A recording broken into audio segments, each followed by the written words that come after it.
Welcome to Chapter 8 on World War II, and this is Lesson 1, The Causes of World War II. This is how these crazy people come to power. You'd think there's no way that anybody would actually in their right mind choose to make Adolf Hitler their leader, but this is what happens to lead to that. First, you gotta know this idea called fascism. Fascism comes from a Latin word, fasces. Fasces is a bundle of sticks. This is the belief that people should be like sticks. If I have a stick alone, I can pretty easily snap it. But if that stick gets bound together with other sticks, and you try and break them, you probably can't. Like, take a pencil right now, you could probably snap it in half. Get a bunch of pencils together, and you will not be able to break them in half so easily. And if you make that bundle of sticks, put a little deadly axe on there, and now you have yourself a weapon. That's fascism. So keep that in the back of your head, fascism, and we'll come to that, because that's what the nut jobs believe in. How do the nut jobs come into power? So the causes of World War II, first of all, are World War I. What that means is the political instability and the economic devastation in Europe. So politically, governments are unstable. The economies are devastated because they've spent their money, or in the case of Germany, they had this debt they have to pay off, and they had the Great Depression. So World War I is going to cause World War II. World War I caused the Great Depression. That's essentially what we're saying here, is because World War I caused the Great Depression, and the Great Depression is what caused World War II, we can go back to World War I and say that's largely to blame. And what else caused World War II? WW2, which is to help you remember four things. So World War I and World War II caused World War II. First is this: worldwide depression. The Great Depression, as we looked at it, is in America, but it's all across the world. The whole world is sad. The U.S. tariff strangles German business. So U.S. tariff in America, it's going to strangle business when the Germans react and impose a tariff on our stuff. So their tariff hurts us, but our tariff hurt them. Theirs hurts us, but ours hurts them first. And the war debt owed by Germany. So as punishment for losing the war, they're given a $64 billion debt, which in U.S. money then today, that would be $834 billion. They were not in a position where they could pay that. Whoopsie daisy. Where that goes? Gone.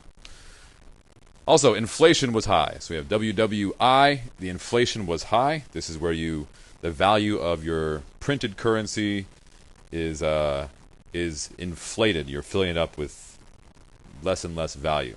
So the idea is that down here, this is what you want, is you have the gold standard, which means one part of your currency or one unit of your currency equals its weight in gold. And if you print too much currency, then it takes eventually, instead of one mark being worth one gold, it eventually amounts to 1 trillion Deutschmarks being worth 1 pound of gold.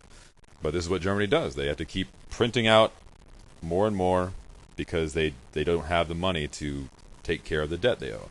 So if you take bread is a good unit because we all kind of know bread. It's a basic thing. It's not an iPad. It's just a thing that everyone needs.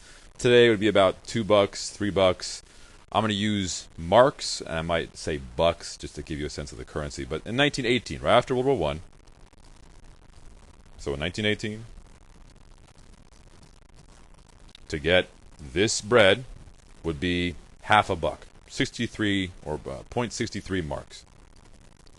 A few years later, 1922, Germany is starting to print out more of their money to take care of their debt, and now it's 163 bucks for the loaf of bread. Later that same year, at the beginning of the next year, January 1923, 250 bucks for a loaf of bread. July of that same year, 3,465 bucks for a loaf of bread. September 1923, a few months later, 1.5 million marks. November 1923, we're at 201 billion bucks to pay for the bread. At this point, the money is nothing. The money it has no value. So that inflation was high is also going to kill the economy. You know, people won't trust the currency, they won't use the currency. Intense unemployment. So looking here at millions of people out of work. If you look at England, England is kind of in proportion to us. So 1928, when the stock market is crashing in America, England is here with 1 million people out of work. At that same time, Germany is looking at 2 million people out of work. About 1932, at kind of the peak of the Depression, Germany is at 5 million people, no jobs. The United Kingdom is at 2.7 or 3 million people out of jobs. So you can see that Germany is doing much, much worse than everybody else. But for Germany, things got really, really bad, and then they fixed them. And the fix is what fascism is. Fascism is partly responsible for that. And we'll look at that a little bit later. So let's turn the page. You should have these notes here. All right, the nut jobs. And I do mean disrespect here. So Italy, Germany, Japan, the Axis powers. Italy, there's the flag of Italy. You don't necessarily have to color that in if you don't want to. The moose, Benito Mussolini.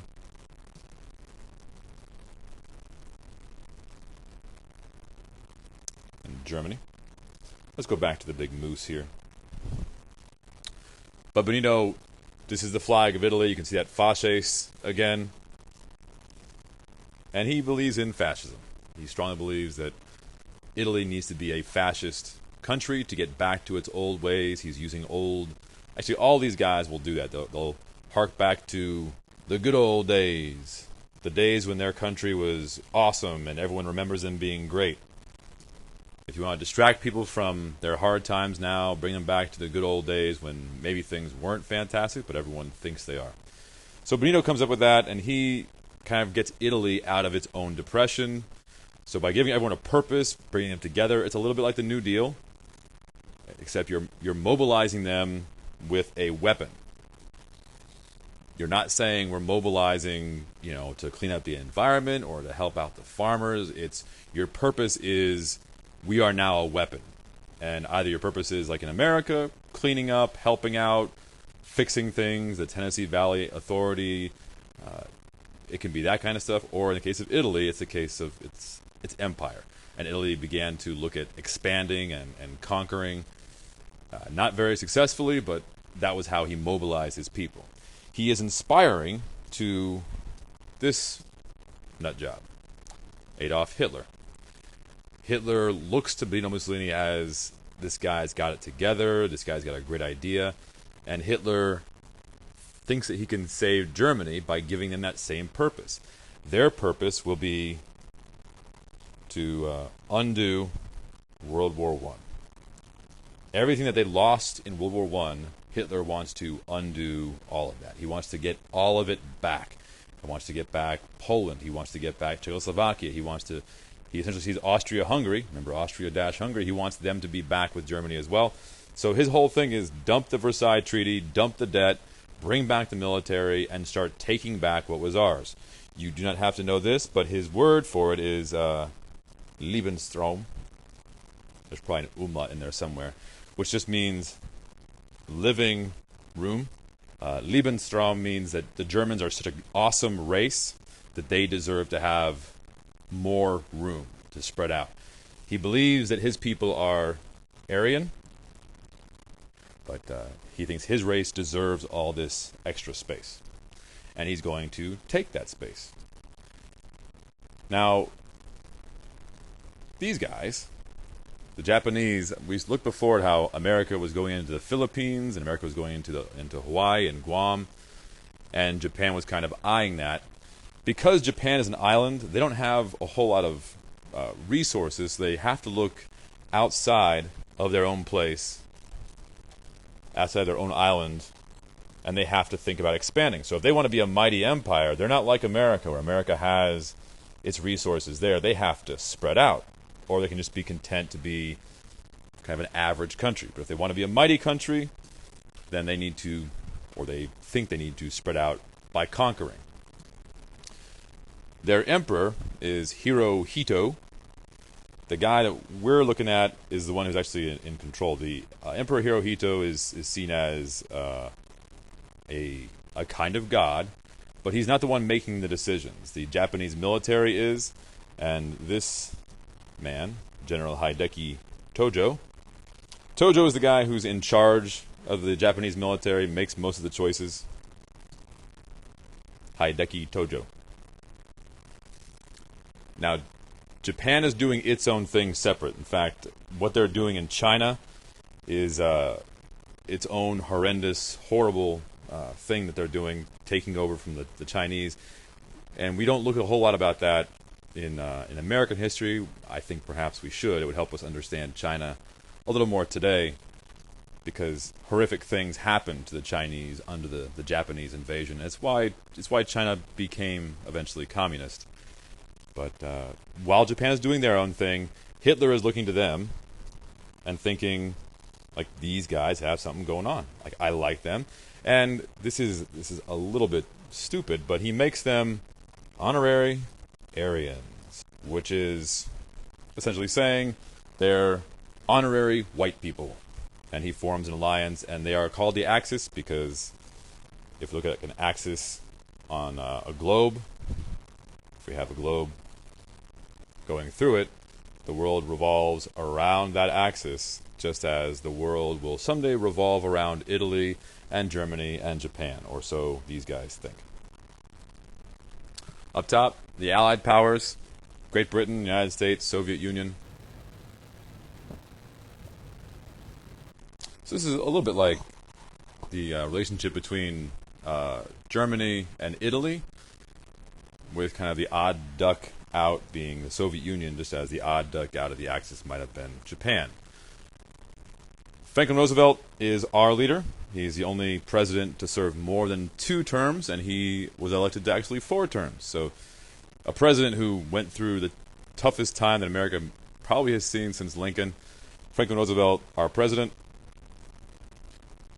Good friends with Winston Churchill. Remember that we have political ties to Great Britain. We have a connection, both democracies. So we have a connection to them, and these guys end up being, even before America gets involved in the war, these guys are talking and working together, and America is actually providing aid, financial aid, economic aid to Great Britain. We're providing medical supplies. So even before we're involved in the war, we are already throwing in with Great Britain. We're not staying neutral in terms of who we think is good or bad. We definitely think that Great Britain is on the side that we agree with, but America does not want to be fighting. So we are neutral when it comes to fighting, but we are definitely offering, at some point, we offer aid to the Allies. We want to stay out, but it becomes apparent that we can't be completely neutral, so we start to give aid to Britain. Roosevelt calls that kind of like if your neighbor's house is on fire, you give him your hose. So your neighbor's house is Great Britain, and we lend him our hose. Now, elsewhere, in the communist country of the Soviet Union, formerly, well, still Russia, but now part of a union of countries, the Soviet Union, Joseph Stalin is their leader. He's a bit of a paranoid man. If Joseph thought you were his enemy, you'd be killed, sent to a prison camp to die, or just outright killed. So he's responsible for kind of terrorizing his own people. Joseph Stalin means Joe Steele. The name is meant to say, like, you should be very scared of me. And he's someone you should be scared of. But the enemy of our enemy is our friend. He originally signs a pact with Germany to not fight Germany. So he thinks he's going to be an ally with Germany, and Hitler lies, which Hitler often does. And so Joseph Stalin has Hitler invade his country. Hitler invades, and Stalin realizes that he needs some help. So he turns to an alliance with Roosevelt and Churchill. Now, by the end of the war, Roosevelt dies, sadly. The country is kind of traumatized by that. But then his vice president becomes president, Harry Truman. And Harry Truman comes to office and learns about Robert Oppenheimer's nuclear weapon, the plan to build atomic weapons, and he's the one who kind of helps end out the war for America. So Roosevelt takes us through the most of the war, and Harry Truman is there at the very end of the war. So these are the Allied powers. And we'll see you for lesson 2, which I think we're splitting up into 2 separate sub-lessons on the events that lead up to midway through the war, and then after that to the end of the war. Anyway, have a good day.